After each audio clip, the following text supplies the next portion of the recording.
कट्टर ईमानदारी के किरदार के जो भारत रत्न के प्रत्याशी थे बकौल केजरीवाल साहब, तो उन्होंने मनीष सिसोदिया जी के लिए कहा था ना कि भारत रत्न उन्हें मिलना चाहिए। तो भारत रत्न के प्रत्याशी पूर्व मुख्यमंत्री,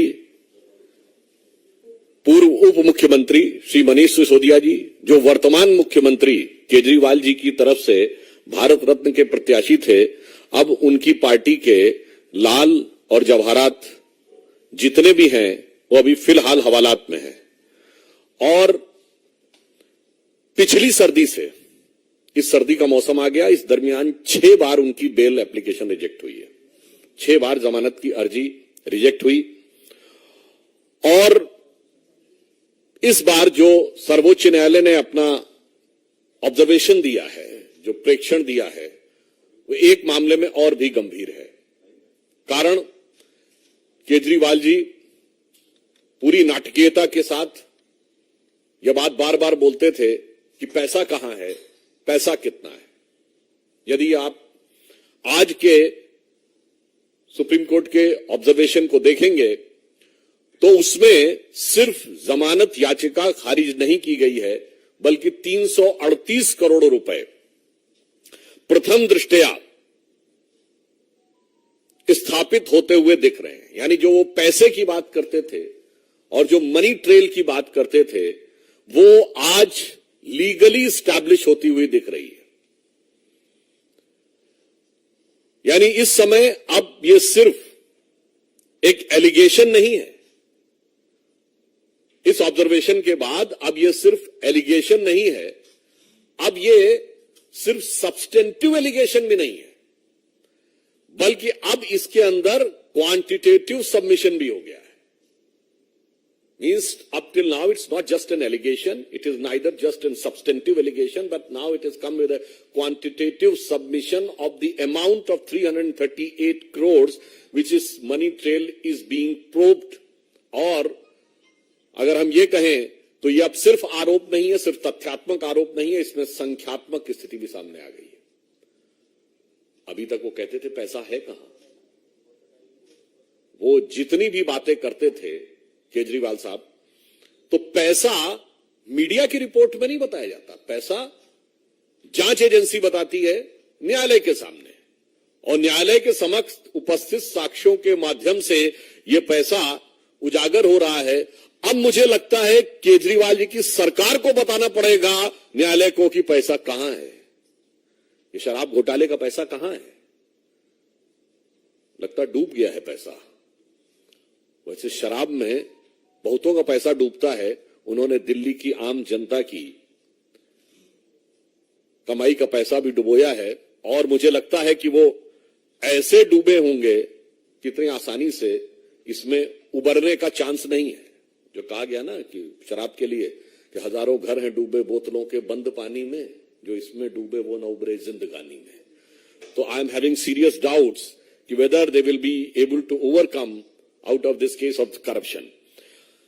अब एक और बात है, आपको ध्यान हो कुछ दिन पहले जब अमित अरोड़ा, जो इसमें वन ऑफ द आरोपी हैं, जिन्होंने बात कही थी कि सारी बात मुख्यमंत्री के उपस्थिति में हुई थी, इससे अब यह भी साफ हो जाता है कि इस कट्टर ईमानदारी के किरदार में कितनी चोरी है और कितनी सीनाजोरी है।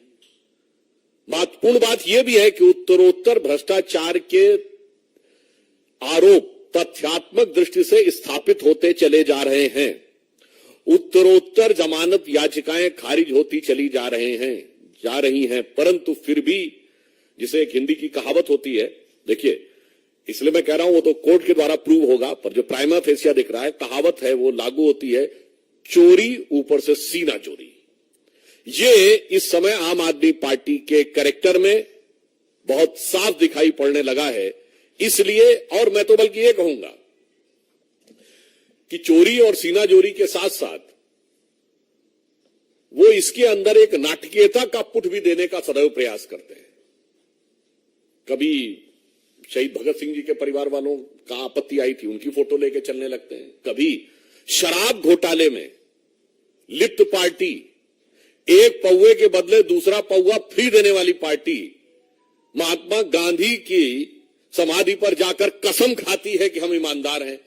अरे भाई, ईमानदारी और बेईमानी छोड़ दीजिए, एक पौवे के बदले दूसरा पौवा दिया है तो नीति थी ना। तो गांधी जी को उसको बीच में क्यों ला रहे हो, जिनका कि जन्मदिन ड्राई डे होता है और गांधी जी का जन्मदिन बना रहा।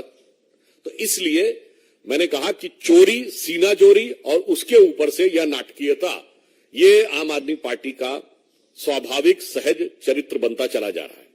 इसलिए अब हम आम आदमी पार्टी से और केजरीवाल जी से हम पूछना चाहते हैं कि बताइए वो पैसा कहां है। वो 338 करोड़ रुपए जिसके बारे में आज न्यायालय के प्रक्रिया के दौरान प्राइमा फेसिया वो दिखाई पड़ रहा है कि उसका गबन हुआ है या करप्शन हुआ है, तो अब दिल्ली की जनता पूछती है कि केजरीवाल साहब वो पैसा कहां है, उसे बताइए और इधर उधर की बातें मत करिए। और स्पष्ट रूप से सुप्रीम कोर्ट को भी बताना होगा संवैधानिक दृष्टि से और वैधानिक दृष्टि से, और दिल्ली की जनता को बताना होगा नैतिक दृष्टि से। Now it is become incumbent on the part of आम आदमी party government and it's chief and Chief Minister Arvind Kejriwal ji constitutionally and legally to tell the Honorable Supreme Court that where is the money, and morally it is incumbent on their part to tell to common man of Delhi where is the money. तो अभी तो जांच चल रही है, जांच जैसे जैसे आगे बढ़ेगी तथ्य सामने आते जाएंगे। ऐसा है कि अभी तो शुरुआत हुई है, अभी पता नहीं क्या क्या निकलेगा। इस्तीफे से पहले तो उनके 3 लोग तो जा चुके, तो धीरे धीरे मोहब्बत करेगी असर, धीरे धीरे वाली बात है। देखिए पहले कौन गए, मंत्री, फिर एक स्टेप ऊपर गए, कौन गया, डिप्टी सीएम, मतलब सत्येंद्र जैन जी मंत्री थे, फिर उप मुख्यमंत्री जी गए मनीष सिसोदिया जी, फिर संजय सिंह सांसद नहीं थे, संसदीय दल के नेता थे तो leader of the parliamentary party थे। तो अब देखिए धीरे धीरे क्या होता है। जांच एजेंसियां अपना काम कर रही हैं, जो जिस भी रूप पद पे होगा उससे निरपेक्ष रहते हुए वस्तुनिष्ठ ढंग से यानी ऑब्जेक्टिवली कार्रवाई होगी।